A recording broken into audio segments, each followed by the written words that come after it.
খদিজা সদর ঘরের আসনে বসে আহাজারি করছিল। ঘোড়ার হেসরাধ্বনি কানে আসতেই সে ছুটে গেল উন্মাদের মতো। শেহজাদ গাড়ি থেকে বেরিয়ে এলো, বাম হাতের বাহুতে একটি কাপড় বাঁধা। খদিজা তার বুকে আছড়ে পড়ে হু হু করে কেঁদে উঠে বলল, এই পালা অশুভ হয়ে গেছে তোমার জন্য। এত বাধা আসছে, তারপরও কেন তুমি থামছো না শেহজাদ? শেহজাদ কণ্ঠস্বরে নমনীয়তা এনে বলল, শান্ত হন আম্মা, তেমন কিছু হয়নি। গাড়ি থেকে সায়রা, তটেনীরা সবাই নেমে এলো। সবাই পেছনে অপরূপা দাঁড়িয়ে আছে। সায়রাদের চোখে মুখে এখনো আতঙ্ক বিরাজ করছে। স্বচক্ষে ডাকাত দেখলো তারা। গলা শুকিয়ে কাঠ হয়ে আছে, মুখে কথা নেই কারো। ছেলে মেয়েদের দেখে শাহানার যেন প্রাণ ফিরে এলো। সিভান পালা দেখতে দেখতে ঘুমিয়ে পড়েছিল সোহিনীর কাঁধে মাথা রেখে। তার ঘুম ভার, সে ডাকাত দেখতে পায়নি। যখন জেগে উঠেছে তখন ডাকাতরা পালিয়েছে। শুধু শেহজাদ ভাইজানকে রক্তাক্ত অবস্থায় দেখে শিউরে উঠেছিল। তার চোখে মুখেও ত্রাস। হামিদা বুকের সাথে জড়িয়ে ধরে কত প্রশ্ন করল, সে একটারও জবাব দিল না। জীবনে আর যাত্রা দেখতে যাবে না সে। শাহজাহান সাহেব এসে বললেন, সবাই ঠিক আছে? কারো কোনো ক্ষতি হয়নি তো? সায়রা কান্না বিজড়িত গলায় বলল, ভাইজানের হাতে তীর লাগছে। খদিজা শেহজাদের হাতের বাহুর দিকে তাকিয়ে বলল, হে খোদা, কতখানি রক্ত ঝরছে। তোমার কি একটু ব্যথা অনুভব হচ্ছে না পুত্র? শেহজাদ অগ্নিময় কণ্ঠে বলল, হচ্ছে। এত কঠোরভাবে সুরক্ষা ব্যবস্থা থাকার পর কি করে নগরে ডাকাতরা প্রবেশ করলো? আমার মাথা ব্যথা সেখানে। কি করে ঘাটে জাহাজ এসে থামলো? কারো কাছে এর উত্তর আছে? তার গর্জন শুনে দুজন শক্তিশালী লোক সামনে এসে দাঁড়ালো। তাদের দৈত্যের মতো শরীর, পুরুষ্ঠ দেহ, এক একটি হাতের থাবা বিশাল। চোখগুলো রক্তাভ, যেন কত সুতো রাত তারা ঘুমায়নি। তারা কাশিম আর কামিল। শেহজাদের কিছুটা দূরে দুজনেই চোখ নত করে দাঁড়ালো। কাশিম বলল, বেশ ভালো খবর, শুনে ধন্য হয়ে গেলাম। সবাই নত মাথায় দাঁড়িয়ে রইল। মহলের ফটকের সামনে কয়েকটি অশ্ব এসে থামল। পরপর ৬-৭ জন ভৃত্য এসে হাজির হলো। তাদের চোখ মুখ দেখে বোঝা যাচ্ছে তারা কোনো দুঃসংবাদ নিয়ে এসেছে। শেহজাদ এগিয়ে গেল, জানতে চাইল, আবার কোনো দুঃসংবাদ? শেহজাদ বাকহারা হয়ে পড়ল। তার নিস্তব্ধতা সবাইকে আরো বেশি শঙ্কিত করে তুলল। খদিজা কপাল চাপড়ে বিশাল বিলাপ করে বলল, হাই খোদা, এ কেমন ধ্বংসলীলা শুরু হয়েছে এই সোনার নগরে? এবার তো খাদ্য সংকট শুরু হবে। শেহজাদ ডাকলো। সায়রা, সায়রা দ্রুত পায়ে এগিয়ে আসে। জি ভাইজান। সবাইকে নিয়ে ভেতরে যাও। জি। সোহিনী, তটিনী, শবনম আর আয়শার পিছু পিছু অপরূপা যাওয়ার সময় খদিজা থামিয়ে দিল। শেহজাদ মায়ের দিকে তাকিয়ে ফের অপরূপার দিকে তাকালো। তোমার পা খালি কেন? পায়ে কি হয়েছে? পায়ে রক্ত কেন? অপরূপা ভীত সন্ত্রস্ত চোখে তাকালো। সিভান বলল, সুন্দর বউ ডাকাতের পিছু নিয়েছিল। খদিজা কিছু বলতে চাচ্ছিল, শেহজাদ তাড়া দিয়ে বলল, আম্মা, কথা বাড়াবেন না। রূপা, ভেতরে যাও। সায়রা খদিজাকে নিয়ে চলে গেল। অপরূপা তাদের পেছনে পেছনে অন্দরমহলে চলে গেল। তার হেঁটে যাওয়ার ধরন দেখে শেহজাদের কপালে ভাঁজ পড়ল। কি হলো রূপার? অপরূপা কক্ষে প্রবেশ করা মাত্রই দরজা বন্ধ করে দরজার সাথে পিঠ লাগিয়ে বসে হাঁটুতে মুখ গুজে ভেঙে পড়ল। এতটা নিষ্ঠুরভাবে কখনো তাকে কেউ ভাঙতে পারেনি, টলাতে পারেনি। বুকের ভেতরটাতে এতটা দহন কখনো হয়নি। এমনভাবে কেউ তাকে ঠকায়নি, বিশ্বাস ভাঙেনি। কেন এমন করলো সে? কিসের এত শত্রুতা তার রূপনগরের সম্রাটের সাথে? দাদিজান কি তবে সত্যি ছিলেন? তিনি যে বলতেন, তোকে কেউ ভালোবাসবে না আপু, ভালোবাসা এত সহজ নয়। তোকে ভালোবাসা তো আরো কঠিন। সবাই শুধু তোর রূপের প্রেমে পড়বে, কিন্তু কখনো ভালোবাসবে না। সবাই তোর প্রেমে পড়বে ক্ষণিকের জন্য। যে প্রেম চক্ষুর আড়াল হলেই হাওয়া হয়ে যায়, স্বার্থে লাগলে হয়ে ওঠে হিংস্র। তুই বিপরীত হলে হয়ে উঠবে ভয়ঙ্কর। সেই প্রেমের অনলে তোকে পুড়িয়ে ছাই করে দেবে, নিঃস্ব করে দেবে আপু। আজ দাদির কথা যেন সত্যি প্রমাণিত হলো। দাদিজান কি তবে ভবিতব্য জানতেন? কি করে এমন ধ্রুব সত্যি কথা তিনি বলে গেলেন? যতবারই সব মিথ্যে মিথ্যে মনে হচ্ছে ততবারই ঝাপসা চোখের পাতায় বারংবার ভেসে উঠছে সেই মুখখানা, যার মায়ায় একদিন সে প্রথম লুকিয়ে চিঠি লিখেছিল, যার মায়ায় দাদিজানকে প্রথম মিথ্যে বলেছিল, যার মায়ায় চাচির রান্নাঘর থেকে ভাজা মুড়ি চুরি করে বিলের ধারে দুপুরবেলা তার খিদে নিবারণ করেছিল, যার কাঁধে মাথা রেখে সন্ধে অবধি চোখ বুজে একটু শান্তির খোঁজ পেয়েছিল সে, যার চোখের দিকে তাকালেই শান্তিতে মনটা ভরে উঠত, যার বক্ষস্থলে মাথা রাখতে আশপাশটা তার ধোঁয়াশা হয়ে উঠত, যার মায়ায় পড়ে দিন দুনিয়া ভুলে এক অপরিচিত অপা হয়ে উঠেছিল সে, তাকে যে মানুষটা ছোট্ট কুটিরের ছোট্ট একটি সংসারের লোভ দেখালো, সে কিনা ক্ষমতার লোভে এমন নিকৃষ্ট তোর জীবে পরিণত হয়েছে। সে ভাবতে পারছে না, কিছুতে বিশ্বাস করতে পারছে না ওই সরল চেহারার মানুষটা তার সাথে এমন করেছে। তার বুকে রক্তক্ষরণ হচ্ছে, বিশ্বাস ভাঙার কষ্ট, স্বপ্ন ভাঙার মর্মবেদনা, চোখের জল চোখেই শুকিয়ে গেল, বুকের মতো চক্ষু জ্বালাও করতে লাগলো। সত্যি এটাই, বিশাল এক পৃথিবীর মাঝে দাদিজান ছাড়া আর কোনো মানুষই তার আপন হয়ে উঠতে পারেনি। এবার সে কোথায় যাবে?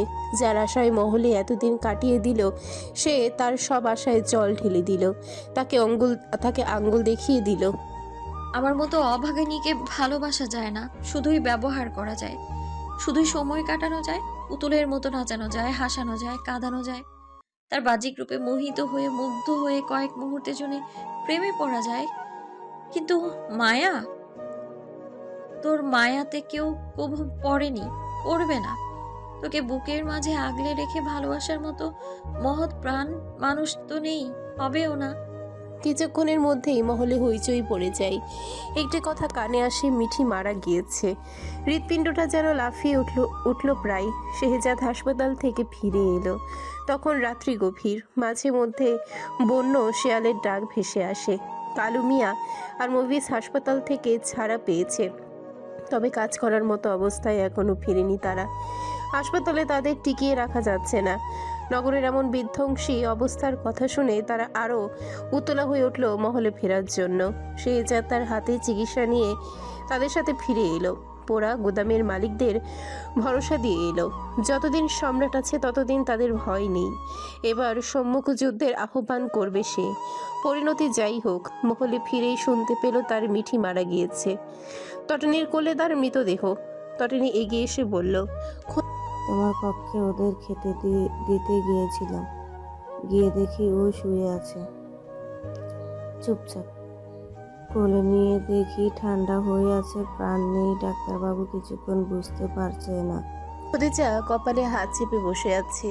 শেহজাদ নিস্তব্ধ হয়ে হাত বাড়িয়ে কোলে নিল মিঠিকে, গায়ে হাত বুলিয়ে কামিলকে ডেকে কোলে তুলে দিল। বলল, বাগানের পশ্চিম থেকে কবর দিয়ে এসো। জি সাহেব। ফের পিঠে হাত বুলিয়ে আদর করে দিয়ে শেহজাদ বিড়বিড় করল, আলবিদা। সাইরা ফুপিয়ে উঠল। সকলেই দুঃখ ভারাক্রান্ত হৃদয়ে বিদায় জানালো মিঠিকে। রাতটা কেটে গেল কোনো মতে। কারো ভালো করে খাওয়া হলো না সে রাতে। খুব ভোর নামাজে আদায় করে নিল অপরূপা। কয়েক পাতা কোরআন পড়ল। মনটা শান্ত হচ্ছে না, তারপরও মনে হচ্ছে রহমানের কথা তার শোনা উচিত ছিল। সবাই মহান মানুষদের আত্মকথন শুনতে চায়, কেউ চোর ডাকাতের আত্মকথন শুনতে চায় না। কেউ কি ইচ্ছে করে ডাকাত হয়? হয় না। কিন্তু কোথায় গেলে সে সত্যিটা খুঁজে পাবে? সবটা যে তার জানা দরকার, নইলে তার অস্থিরতা কাটছে না। কোরআন পড়া শেষে কোরআনটা নির্দিষ্ট স্থানে রাখতেই সাইরা কক্ষে এসে বলল, রসাই ঘর চলে এসো রূপা, আম্মা ডাকছেন। অপরূপা তাকে ডেকে বলল। আমাকে রূপা বলে ডাকছো কেন? সাইরা মৃদু হেসে বলল, ভাইজান বলছেন রূপা বলে ডাকতে। তাছাড়া রূপা নামটা ভীষণ সুন্দর, আমার ভাইজানের পছন্দ দারুণ। সম্রাট তোমাকে নাম দিয়েছে, এটা সম্বোধনে গ্রহণ করা উচিত। অপরূপা চোখ নত করে বলে, জি করলাম। সাইরা খুশি হলো, তার গাল টেনে দিয়ে বলল, খাওয়া দ্রুত এসো, কাল রাতে কারো কিছু খাওয়া হয়নি, নিশ্চয়ই খিদা পেয়েছে। হ্যাঁ। ঠিক আছে চলো।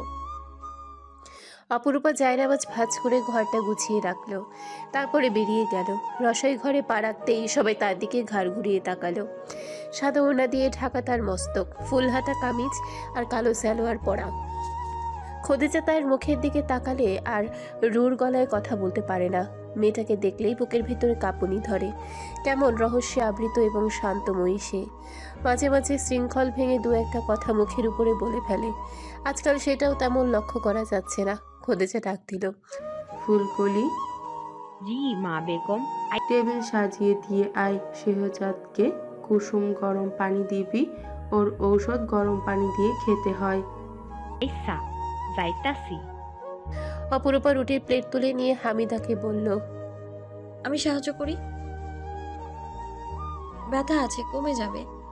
হামিদার কিছু বলতে পারল না। অপরূপা বেরিয়ে গেল। মহলের পুরুষ মানুষের খানাপিনার কক্ষের দিকে পা বাড়াতেই শেহজাদের সামনে পড়ে গেল। শেহজাদ সেই কক্ষেই যাচ্ছিল। অপরূপা থেমে গেল শেহজাদ যাওয়ার জন্য। এদিকে শেহজাদ দাঁড়িয়ে গেল অপরূপা আগে যাওয়ার জন্য।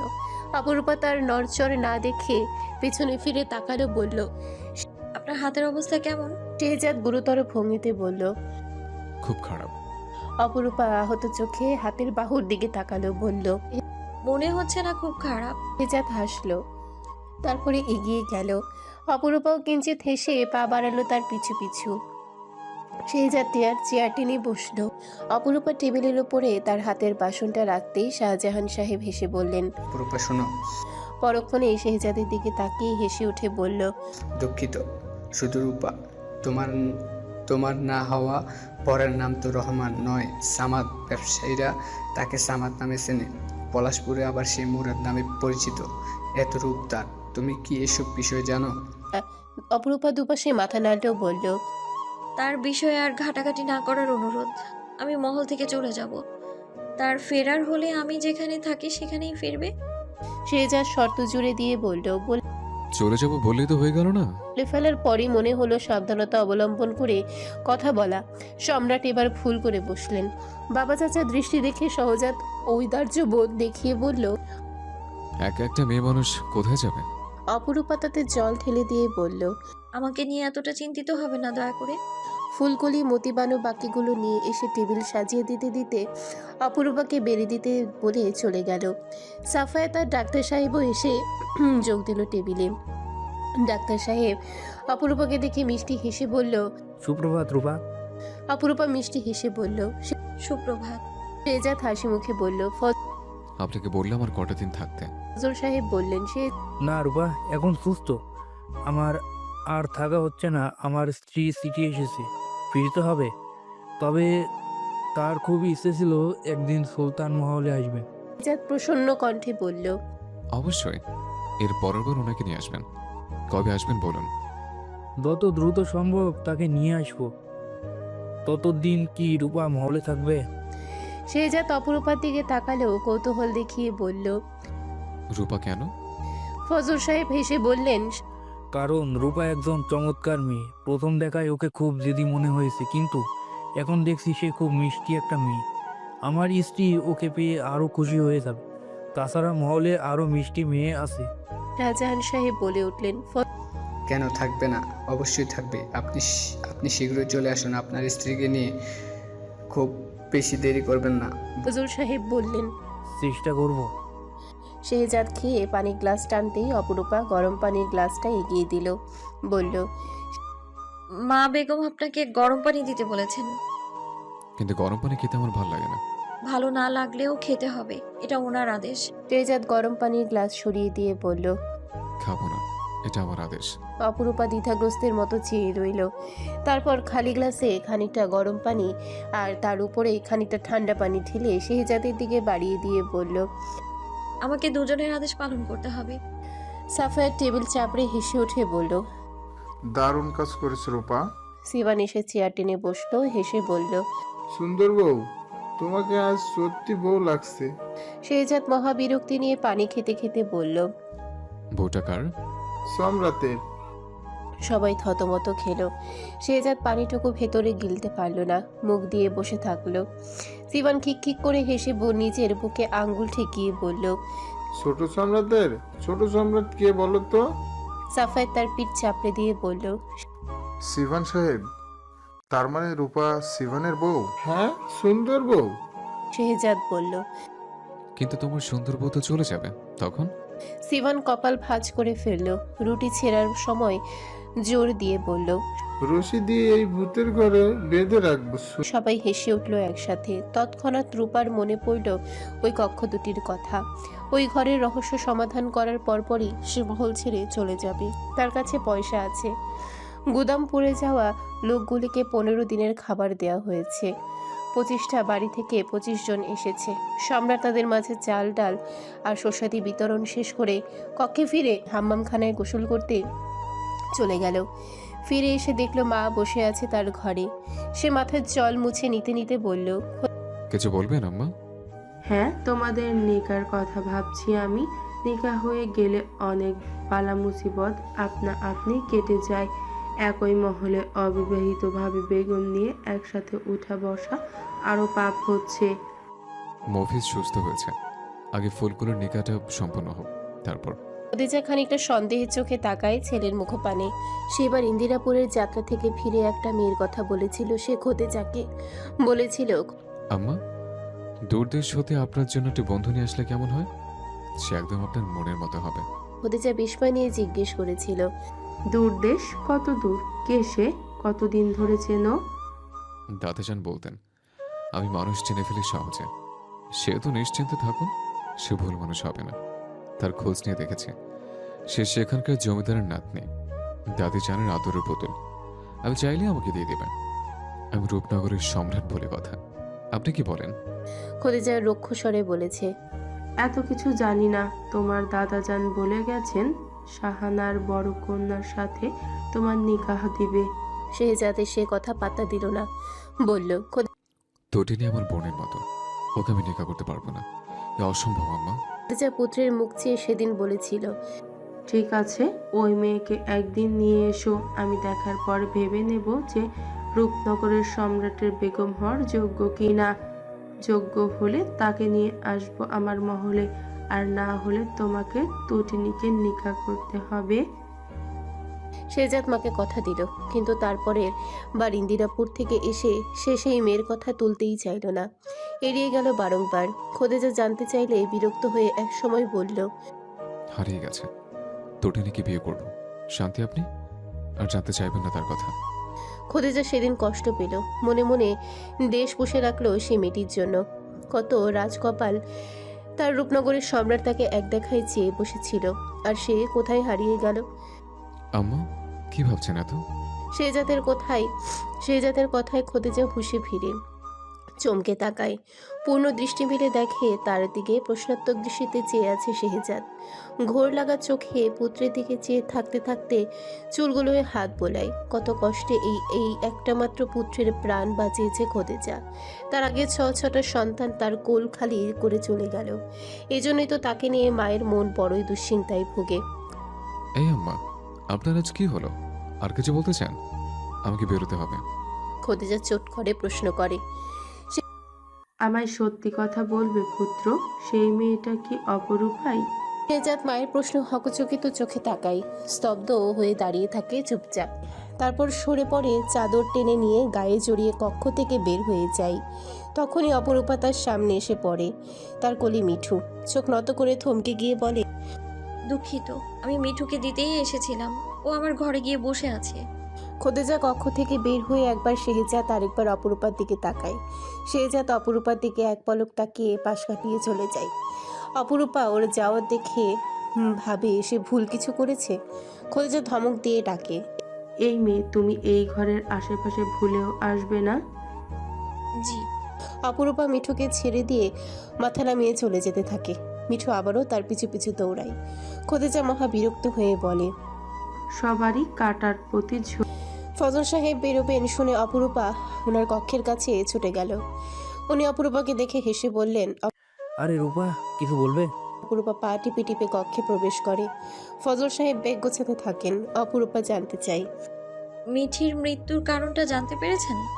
হ্যাঁ, কোকাইন পাউডার। সম্রাট সাহেব সন্দেহ করছেন ওনার কক্ষ ওতে কোনো একটা ফুল মিঠির কাছে পৌঁছে গিয়েছিল, আর সেই ফুলটি থেকে কোকাইন মিষ্টির পেটে গিয়েছে, যার কারণে মৃত্যু। বুঝতে পেরেছো এবার? রহমান, তোমার কত বড় ক্ষতি করতে চেয়েছি। তোমার দাদি জানেন মৃত্যুর কারণ, কিন্তু সে ভুল মানুষকে ভালোবেসেছ রূপা।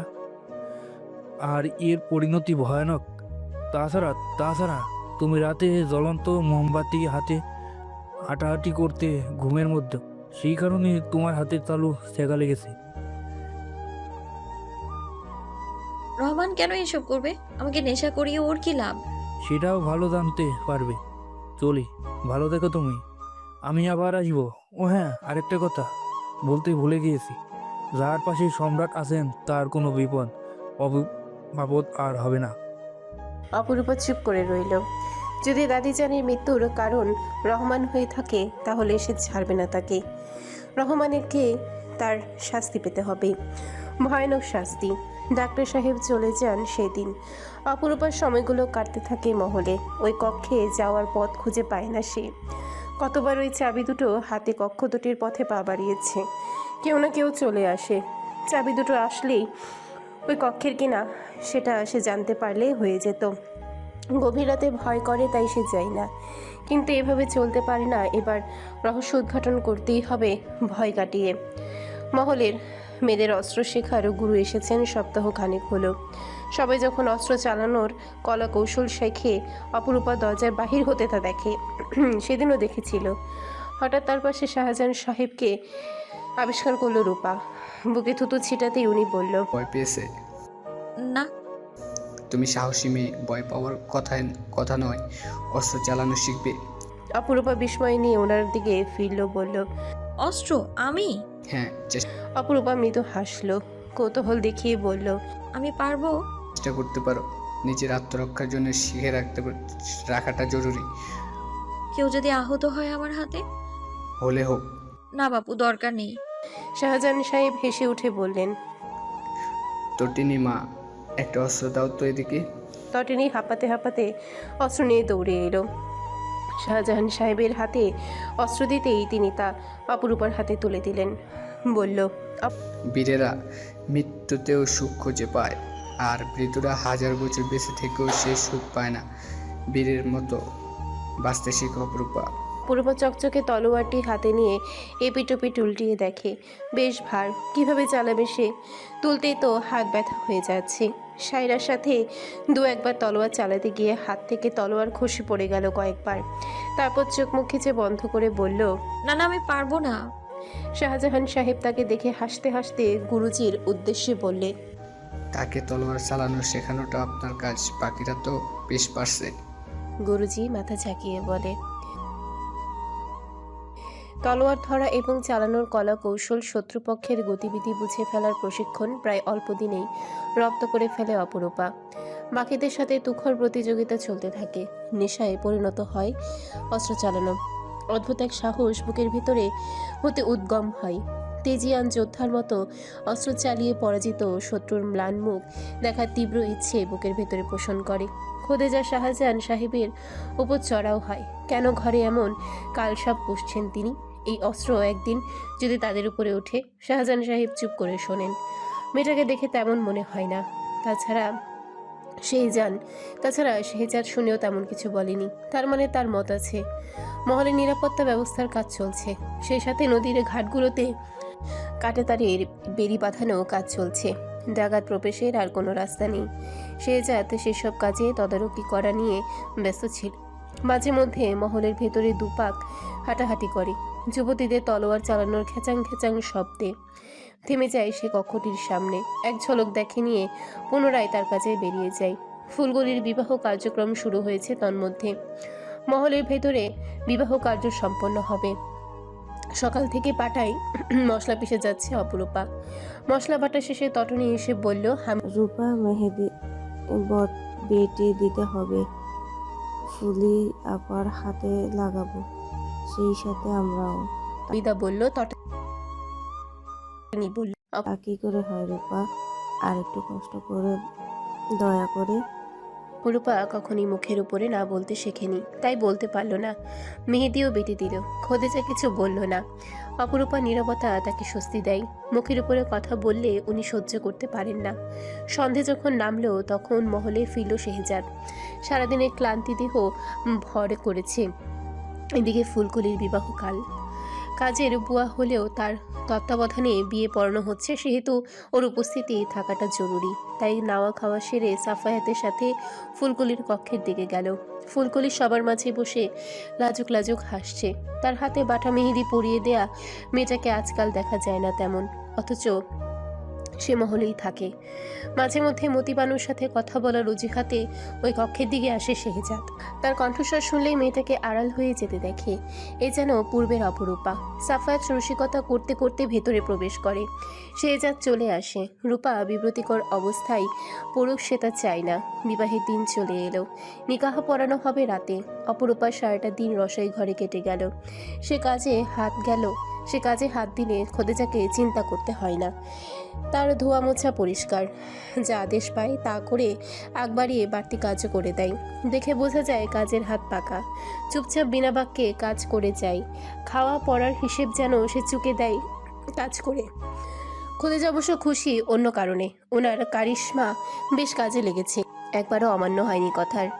ওনার আদেশ অনুযায়ী একবারও শেহজাদের কক্ষের দিকে পা পাড়ায়নি অপরূপা।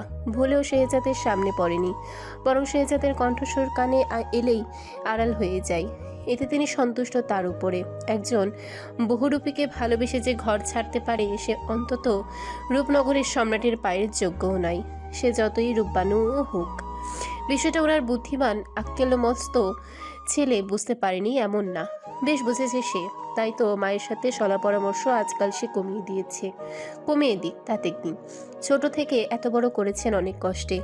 মায়ের মতো ভালো কেউ কখনো চাইবে না।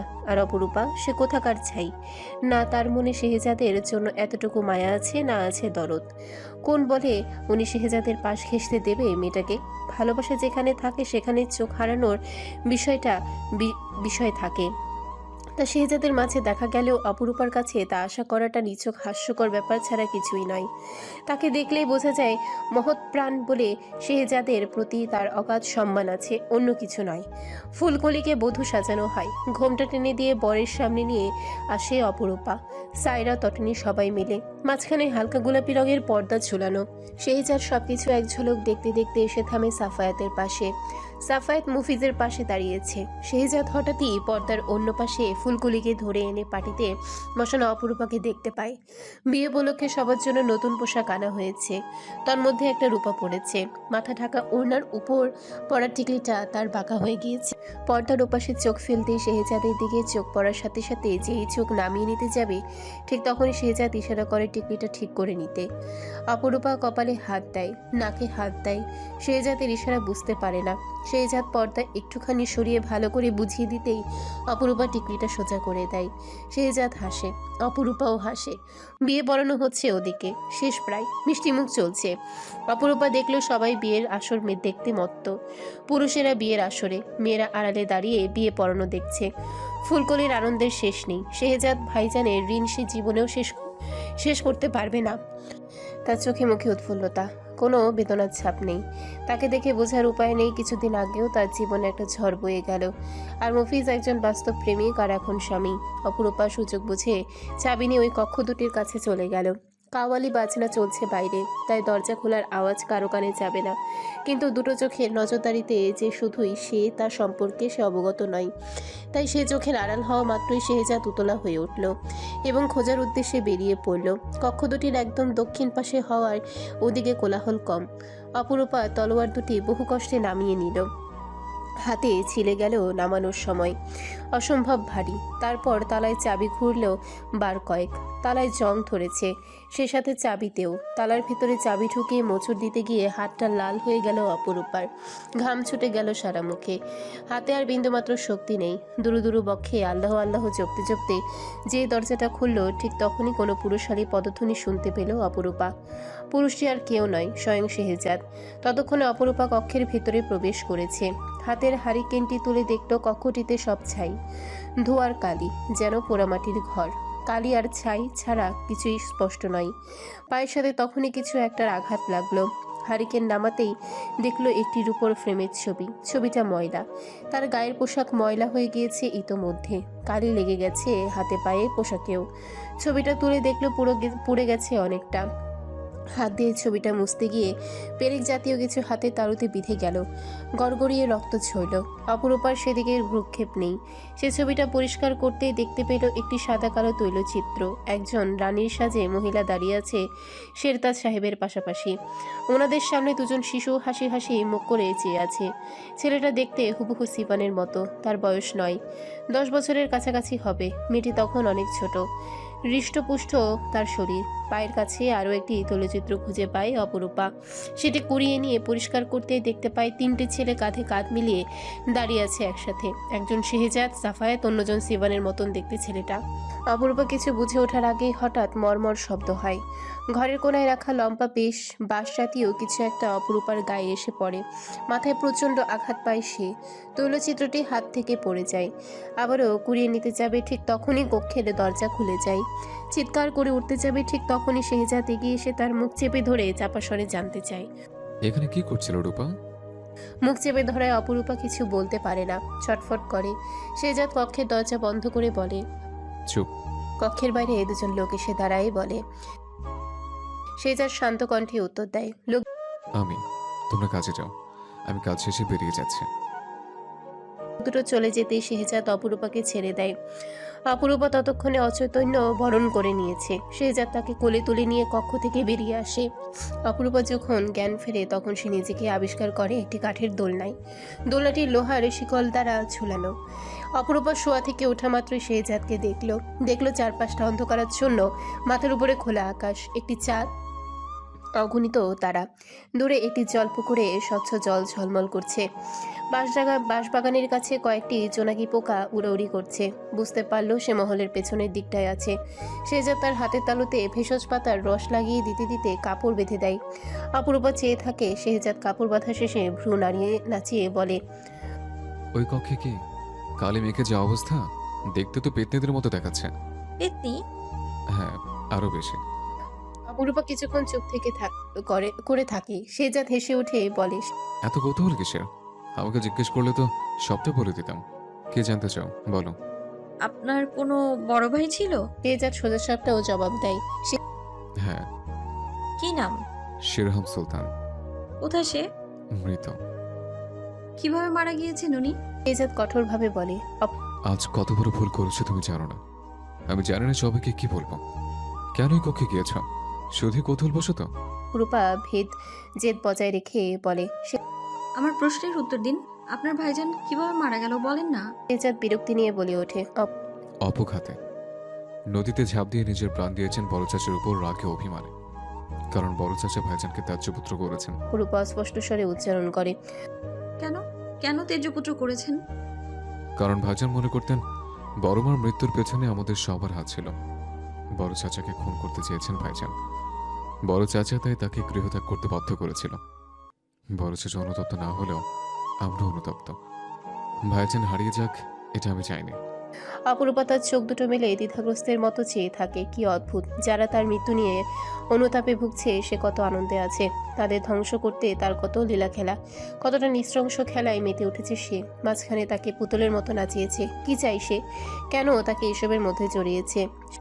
কক্ষের চাবি কোথায় পেয়েছো রূপা? মিঠু নিয়ে এসেছিল। এখন আমাকে এটা বলো যে ওই কক্ষে গিয়ে তুমি কি এমন পেয়েছো? সবাই জানা হলে কি হবে তুমি ভাবতে পারছো?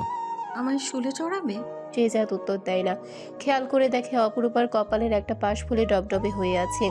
মাঝখান থেকে একটা ফুটো, সেই ফুটো দিয়ে রক্ত বিচ্ছুরিত হচ্ছে। শেহজাদ হাতটা কোনো মতে বেঁধে দিয়ে বলে, কপালে আঘাত পেয়েছো? অপরূপা দোলনা থেকে নেমে আসে বলে, কোনো ব্যাপার না। এর চাইতে বড় আঘাত আমি সয়ে বসে আছি। আপনার কাছে কৃতজ্ঞ আমি। কেন? এই যে আমাকে বাঁচালেন। হয়তো মহলের কারো হাতে পড়লে এতক্ষণে আমি বন্দী হয়ে যেতাম। সেখানে স্বয়ং সম্রাট আমায় রক্ষা করেছেন। শেহজাদ উদ্গ্রীব হয়ে বলে, তোমার কপালে ঔষধি পাতা লাগিয়ে দিই তারপর? না থাক, আপনাকে ধন্যবাদ। কপালে ওষুধ লাগিয়ে কি হবে? তার তো হৃদয় ব্যথা। শেরহাম সুলতান এজন্যই তাকে বলতো, আমি তোমাকে রানীর মতো করে রাখবো।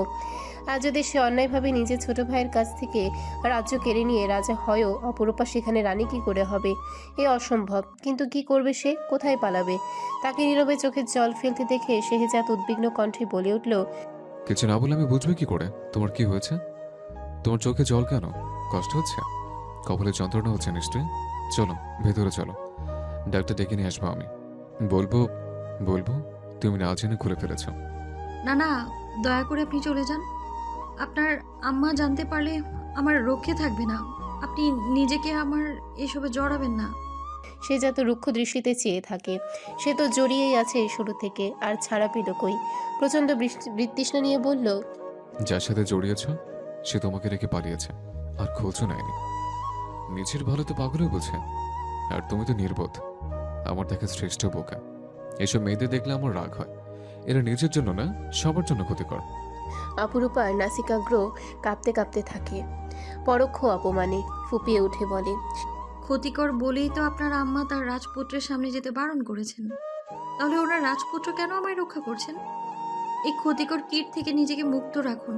আমি আপনার আশেপাশে যাই না, আপনিও থাকবেন না। কেন এখনো দাঁড়িয়ে আছেন? স্বয়ং সম্রাটের সাথে এমন ব্যবহার? রেজাত ক্রুদ্ধ কণ্ঠে বলে উঠল, কেন দাঁড়িয়ে আছি তা তুমি জানতে পারবে না, না বুঝতে পারবে। তোমার মতো নির্বোধ মেয়ের এতটা বুদ্ধি হয়নি যে আমার ছলা করে বুঝতে পারবে। আমি তোমাকে সাহায্য করেছি মানে এই না যে আমি তোমাকে। থেমে যাচ্ছেন কেন? সম্রাট রাস্তার কুকুর বিড়ালকেও দয়া দেখায়, মনে করো তোমাকে দয়া দেখিয়েছে। শেহজাদ হাতে থাকা ঔষধি পাতাগুলো দূরে ছুঁড়ে মারে, চলে যায়। অপূর্ব চোখ চেপে জল ফেলে গাল মুছে। এই মহলে আর এক মুহূর্তও নয়, কিন্তু এত এত রক্ষী পেরিয়ে পালাবে কি করে সে? শেহজাদকে উদ্ভ্রান্তের মতো হেঁটে আসতে দেখে খোদেজা পথ আটকে দাঁড়ালো। কোথায় গিয়েছে রূপা? মেয়েটা কোথায়? এদিকে ওই কক্ষের দরজা খোলা, আমার উত্তর চাই শেহজাদ। আমার পথ আটকাবেন না আম্মা, আমার কাছে কোনো উত্তর নেই। তুমি যত বড় সম্রাট হও, আমার কাছে তুমি আমার সন্তান। আমাকে উত্তর দিতে তুমি বাধ্য। রূপা, রূপা যেখানে থাকার কথা সেখানে। আমি আপনার সামনেই তো আছি আম্মা, অযথা সন্দেহ করবেন না। আমি তটিনীকে নিকা করছি। কেন কোনো শুধু রূপাকে টানছেন? দয়া করে আমার মাথা নষ্ট করবেন না। খোদেজা পথ থেকে সরে দাঁড়ায়। শেহজাদ পা বাড়াতেই খোদেজা বলে, বিবাহের বন্দোবস্ত করছি, তাহলে মত দাও। নয়তো ওই মেয়েকে মহলের বাইরে রেখে এসো। সে উপস্থিত থাকতে পারবে না বিবাহের সময়। শেহজাদ নিদারুণ মনোবেদনা লুকাতে গর্জন তুলে বলে, কোনো মেয়েকে আমি চিনি না। আপনার যা ইচ্ছে তাই করুন। যাকে ইচ্ছে মহলে রাখুন, যাকে ইচ্ছে বাইরে। আমাকে জড়াবেন না, আমি কেউ নই। তুমি রুডো সরে কেন কথা বলছো শেহজাদ? এটা একজন রাজার গুণ নয়। সবসময় ভালো করে কথা বলবে এমন কোথায় লেখা আছে? রাজার বাইরেও আমি একজন মানুষ, আমাকে আমার মতো করে থাকতে দিন। খোদেজার কিছু বলার আগেই গটঘট পায়ের আওয়াজটা মিলিয়ে গেল। ফুলকলিকে মফিসের ঘরে রেখে খিলখিল করে হাসতে হাসতে যুবতীর দল হঠাৎ করে অপূর্বাকে দেখতে না পেয়ে বিচলিত হয়ে পড়ে। তার কিয়ৎক্ষণ পরে দক্ষিণ পাশের একটা কক্ষ খোলা নিয়ে মহলের ভেতরে বিরাজ করে তুমুল হইচই মাতামাতি। শেরতাজ সাহেব সেই নিস্তব্ধতা কাটিয়ে ভীষণ চেঁচিয়ে ওঠেন। কাজের বউ আর রক্ষীদের উদ্দেশ্যেও রুক্ষ মূর্তি ধারণ করে বলে, কার এত দুঃসাহস ওই কক্ষের তালা খুলেছে? মুখ খোলো সবাই, নয়তো গর্দান যাবে আজ। একজন বলে ওঠে। ঠিক তখনই সম্রাট তার কক্ষ থেকে নিচে এসে সভায় আসন গ্রহণ করে। ভারী পোশাক বদল করে সে আরামদায়ক পোশাক পরিধান করে এসেছে। চোয়াল শক্ত, চোখে মুখে নিদারুণ কঠোরতা। কর্কশ্বরে বলল, সে আমি খুলেছি। আমাকে জিজ্ঞেস না করে এইভাবে চেঁচানোর কোনো প্রয়োজন ছিল না চাচা যান। শেরতাজ সাহেব বিশ্বাস করে উঠতে পারেন না। শাহজাহান সাহেব বলেন। প্রতিবানু আতঙ্কিত হলো অপরূপার কথা ভেবে। তন্মধ্যে সভায় উপস্থিত হয়ে খোদেজা অপরূপাকে টেনে এনে সবার সামনে ছুঁড়ে ফেলে বলে, এই মেয়ে করেছে। তার পোশাকের কালি, কপাল আর হাতের আঘাত সব কথা বলে দিচ্ছে। এই মেয়ে ছদ্মবেশী মহলে এসেছেন। এই মেয়ে সব নষ্টের মূল। আমি আগেই বলেছি। অপরূপা মুখ থুবড়ে পড়ে শেহজাদের পায়ের কাছে। শেহজাদ দাঁড়িয়ে পড়ে। সাইরা সোহিনী সবাই আটকে ওঠে। শেরতাজ সাহেবের আগে অগ্নি শর্মা হয়ে দাঁড়িয়ে যান। শাহজাহান সাহেব বিস্ময় নিয়ে তাকিয়ে থাকেন। শেহজাদের পায়ের কাছে গিয়ে পড়ায় অপরূপা মুখ তুলতে শেহজাদকে দেখে। শব্দহীন চোখের জল গড়াতে থাকে। শেরতাজ সাহেব এগিয়ে এসে বললেন, এই মেয়ে কেন খুলেছো ওই কক্ষের দরজা? উত্তর দাও, কি উদ্দেশ্য তোমার? কি উদ্দেশ্য নিয়ে এই মহলে এসেছো? তোমার কঠিন শাস্তি হবে। সত্যি কথা বলো, কে তুমি? শেহজাদ নিরুত্তর। শক্ত খোলসের মধ্যকার তুলতুলে শামুকের মতো মনটা আকুপাকু করতে থাকে কান্নারত মেয়েটির জন্য। কিন্তু যতদিন না সে তার মর্ম বুঝবে ততদিন সে আর নিজেকে জাহির করতে যাবে না। যদিও সে জানে না সে অতটা কঠোর হতে পারবে কিনা রূপার সাথে। রূপাকে সে ভালোবাসে। সাইরাই সব রূপাকে তুলতেই খোদেজা ডাক দেয়। সায়রা স্যার ওই মেয়ে ছদ্মবেশী, সে ধ্বংস করতে এসেছে। এখন আমার কথা বিশ্বাস হলো তো ভাইজান? শেরতাজ সাহেব হুঙ্কার ছাড়ে। চাবুক নিয়ে এসো, 50 ঘা দাও, মুখ না খুললে আরো 50। যতক্ষণ প্রাণ আছে ততক্ষণ চাবুক মারবে। এ কথা মহলের বাইরেও যাবে না। কাশিম নামক দৈত্যের মতো লোকটি ঘাড়ে আদেশ পড়ে। লম্বা লম্বা পা ফেলে লোকটা চাবুক হাতে এগিয়ে আসে। অপরূপা ভয়ে সিটিয়ে যায় শেহজাদের দিকে। চোখের আকুলতায় আশ্রয় চায়। কেন যেন অবচেতন মনটা বারবার বলে উঠছে, ওই মানুষটার কাছে তোর আশ্রয় আছে, সে তোকে চায়, ভালোবাসে। একটুখানি চেয়ে দেখ, কখনো ফেরাবে না। অপরূপা তার চাউনি দেখে ব্যাকুল স্বরে বলে ওঠে। সম্রাট, আপনি জানেন আমি কোনো অন্যায় করিনি। কাশিম নামক লোকটা অপরূপার দিকে নিজের বিশাল হাতের থাবা বাড়িয়ে দিয়ে নরম হাতটা ধরে টান নিয়ে যায়, আবারও ছুঁড়ে ফেলে দেয়। অপরূপা ফের শেহজাদের দিকে তাকায়। লোকটা সপাং সপাং করে চাবুক তুলে মারতেই চাবুকটা আটকে যায় শেহজাদের হাতে। মুহূর্তে স্তব্ধ হয়ে যায় পরিবেশ। তটনি হকচকিয়ে যায়। খোদেজা, শাহানা আর হামিদা সহ সকলের চোখ ছানা বড়া হয়ে ওঠে। শেহজাদ চাবুক কেড়ে নিয়ে দূরে ছুঁড়ে ফেলে বলে, ওর গায়ে একটা আঁচড়ও যেন না পড়ে। দূরে যাও, আমার আদেশ। কাশিম মাথা নত করে দূরে সরে গেল। অপরূপা পেছনে গিয়ে শেহজাদের পিঠের পেছনে নিজেকে আড়াল করে দাঁড়ায়।